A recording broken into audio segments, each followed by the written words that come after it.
Shalom untuk saudara pendengar yang dikasihi Tuhan Yesus Kristus. Selamat siang dan salam sejahtera untuk kita semuanya.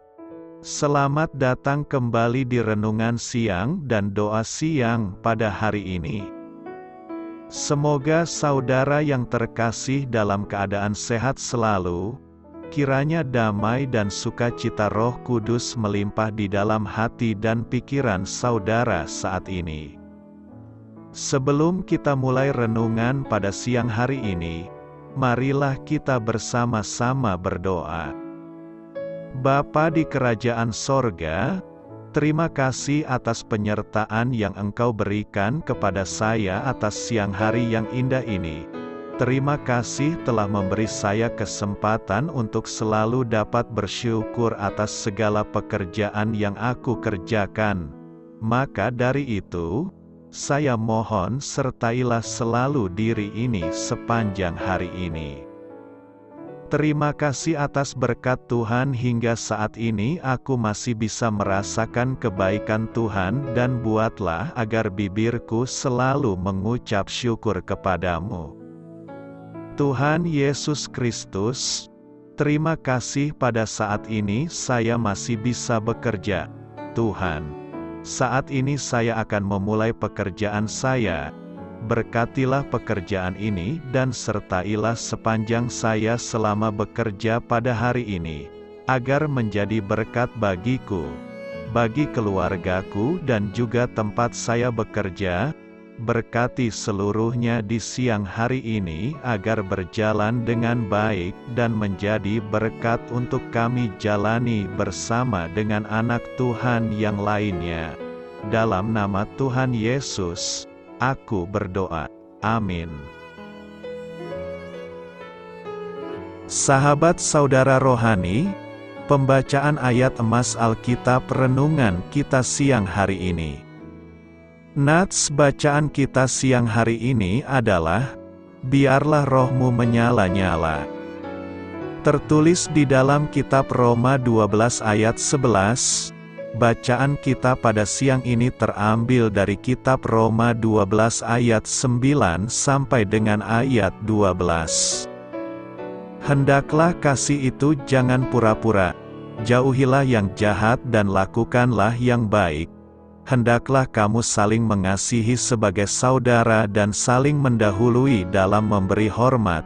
Janganlah hendaknya kerajinanmu kendor, biarlah rohmu menyala-nyala dan layanilah Tuhan.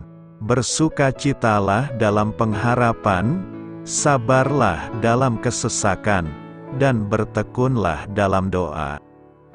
Ayat di atas terambil dari kitab Roma 12 ayat 9 sampai dengan ayat 12. Mari kita mulai renungan siang kita. Judul renungan kita hari ini adalah Menjaga Nyala Api. Kata bijak Alkitab hari ini adalah kasih kita kepada Yesus adalah kunci menuju kegairahan rohani. Cerita renungan siang kita hari ini adalah, saat ini tungku perapian yang modern telah menyederhanakan kegiatan yang biasa dilakukan untuk menjaga rumah tetap hangat pada saat musim dingin. Kita dapat dengan mudah mengatur waktu pada termostat, sehingga rumah kita akan tetap hangat ketika kita bangun di pagi hari. Akan tetapi, dahulu, api harus dijaga dengan hati-hati dan persediaan bahan bakarnya harus selalu diperhatikan. Kehabisan bahan bakar bisa menimbulkan akibat yang mematikan. Begitu pula dengan kehidupan rohani. Apabila kita berpikir bahwa api rohani kita dapat dinyalakan dengan mudahnya seperti tungku perapian modern, maka kita mungkin akan kehilangan gairah terhadap Tuhan. Pada zaman Israel kuno, para imam diperintahkan untuk menjaga agar api di altar tidak padam. Imamat 6 ayat 9,12 dan ayat 13. Hal ini membutuhkan kerja keras. Tidak hanya masalah mengumpulkan kayu bakar di hutan lebat yang belum pernah dijamah. Sebagian ahli teologi menganggap api di altar sebagai simbol kobaran penyembahan kita kepada Tuhan. Gairah rohani bukanlah sesuatu yang bisa dianggap enteng atau hal yang wajar. Gairah tersebut akan menjadi dingin apabila kita tidak bisa menyediakan bahan bakarnya. Rasul Paulus membicarakan kegairahan rohani dalam suratnya yang ditujukan kepada jemaat di Roma, supaya api penyembahan kita tetap berkobar-kobar. Kita harus senantiasa bekerja keras mengisi persediaan bahan bakar kita dengan harapan, kesabaran, doa yang tekun, kemurahan hati, keramahan, dan kerendahan hati. Memuliakan Tuhan. Mazmur 97 ayat 9 berkata, "Sebab Engkaulah, ya Tuhan, yang maha tinggi di atas seluruh bumi, Engkau sangat dimuliakan di atas segala Allah." Memuliakan Tuhan itu harus nyata dalam praktik hidup kita sehari-hari. Hal ini dapat kita wujudkan dengan 4 cara, yaitu 1. Meninggikannya, 2. Mengasihinya, 3.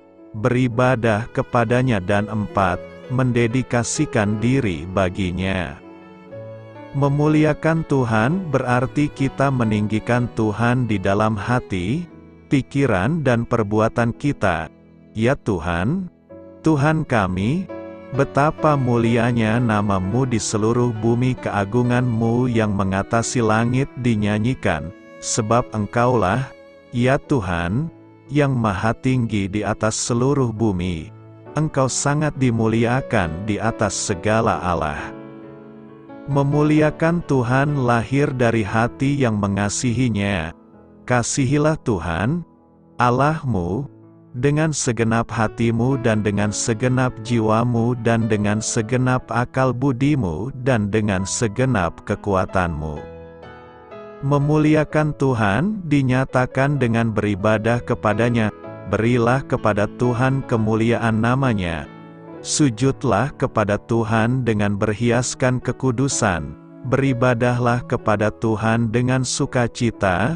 Datanglah ke hadapannya dengan sorak-sorai.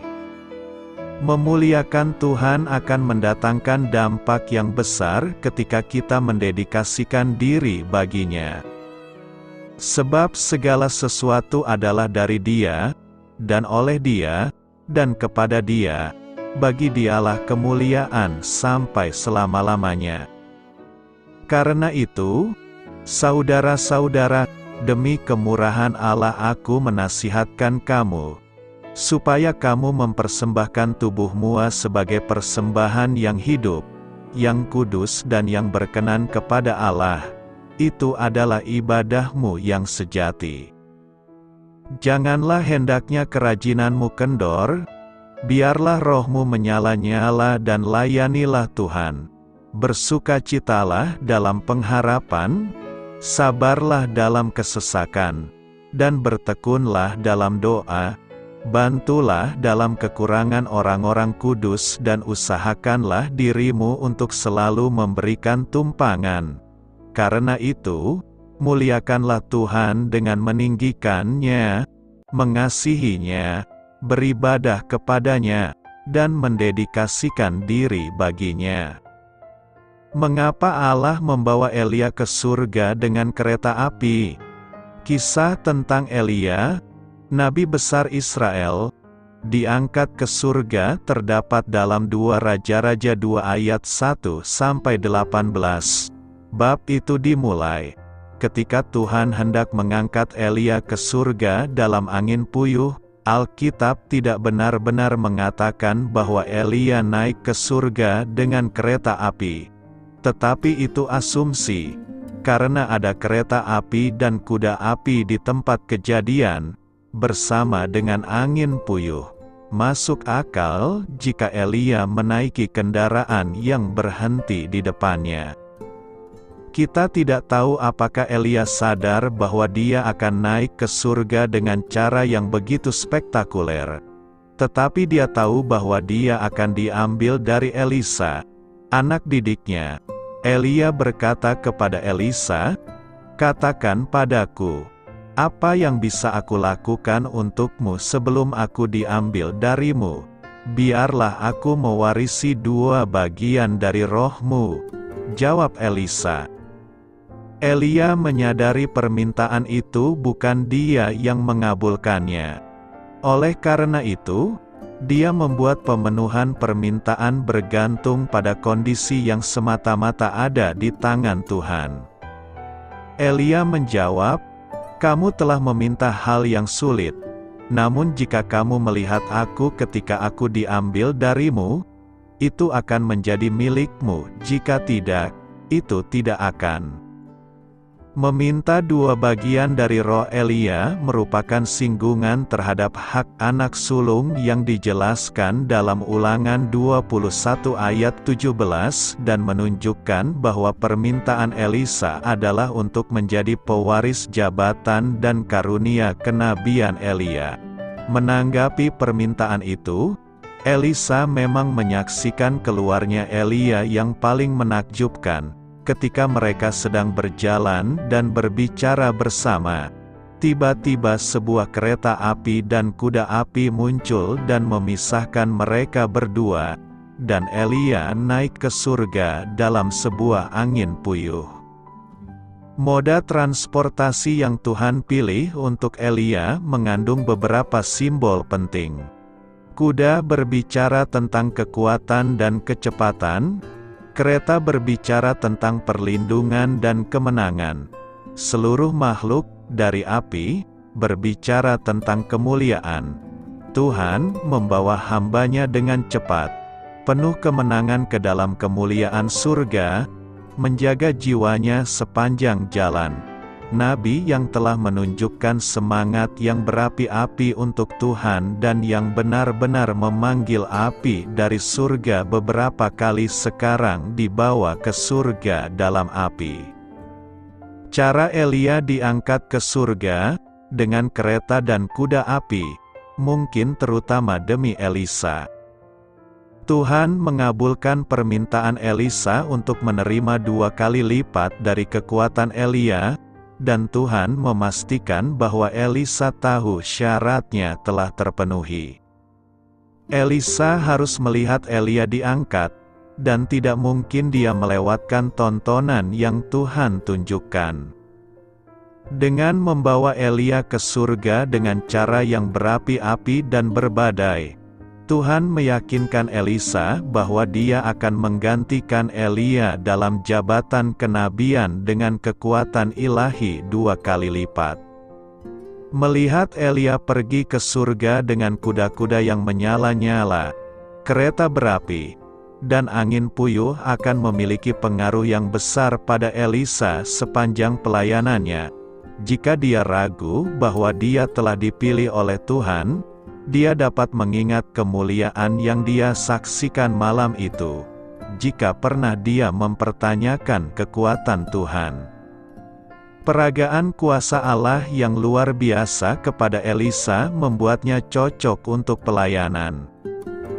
Pertunjukan seperti itu mengingatkan pada saat Allah mengungkapkan kuasa-Nya kepada Musa di semak yang terbakar, yang cocok bagi Musa untuk melayani. Api surgawi dikaitkan dengan malaikat di tempat lain dalam kitab suci. Ketika Tuhan membuka mata hamba Elisa, dia melihat pasukan malaikat, digambarkan sebagai kuda dan kereta berapi di sekitar Elisa. Malaikat tidak disebutkan dalam terjemahan Elia, tetapi api surgawi kemuliaan surgawi pasti ada. Dalam membawa Elia ke surga, Allah meramalkan kenaikan Kristus. Mungkin mereka yang melihat Yesus terangkat dari Bukit Zaitun dan tersembunyi di balik awan akan teringat akan kepergian Elia.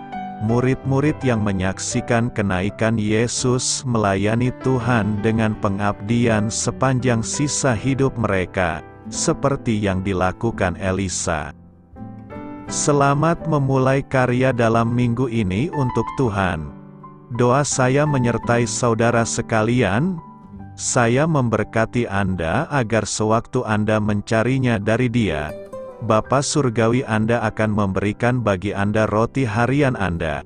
Dalam nama Yesus Kristus, Tuhan yang berkuasa atas alam semesta dan menuntun kita kepada iman yang menyelamatkan, Tuhan Yesus menyertai senantiasa. Tuhan memberkati. Amin.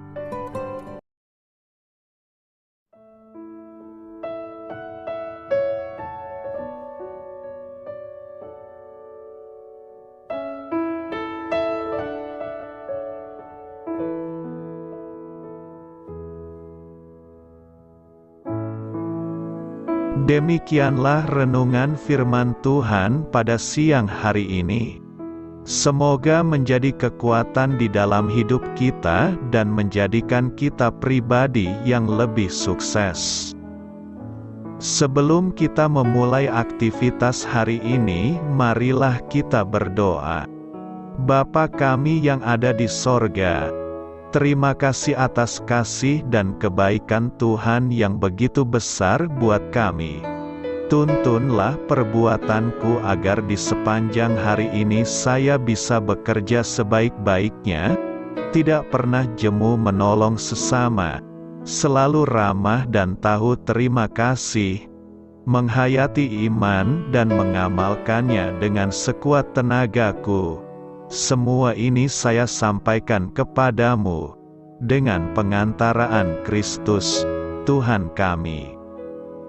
Allah, Bapa kami bersyukur kepadamu, bahwa dengan bekerja kami boleh ambil bagian di dalam karya-Mu mensejahterakan dan membahagiakan umat manusia.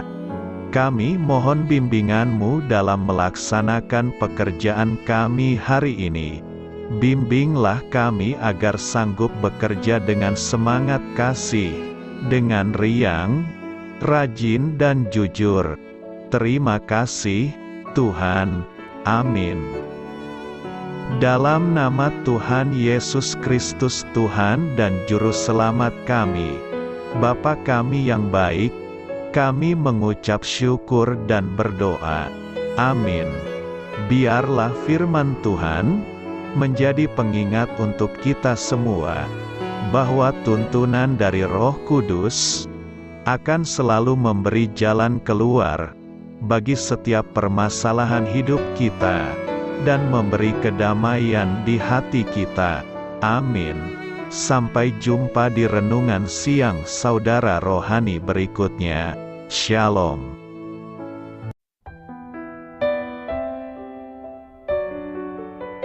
Halo untuk semua pendengar saudara rohani yang terkasih di dalam nama Tuhan Yesus Kristus dimanapun berada. Mari dukung kami, tim redaksi Renungan Harian Saudara Rohani dengan cara memberikan bantuan, kritik dan masukan. Saudara dapat memberikan masukan melalui kolom komentar di bawah atau mengirim kepada kami langsung melalui email yang tertera di layar Anda, saudararohani@gmail.com. Jika saudara terberkati melalui renungan ini, saudara dapat mendoakan kami dan memberikan bantuan lainnya dengan mengirim email kepada kami. Saya berdoa agar saudara sekalian bahagia dan sehat selalu. Amin.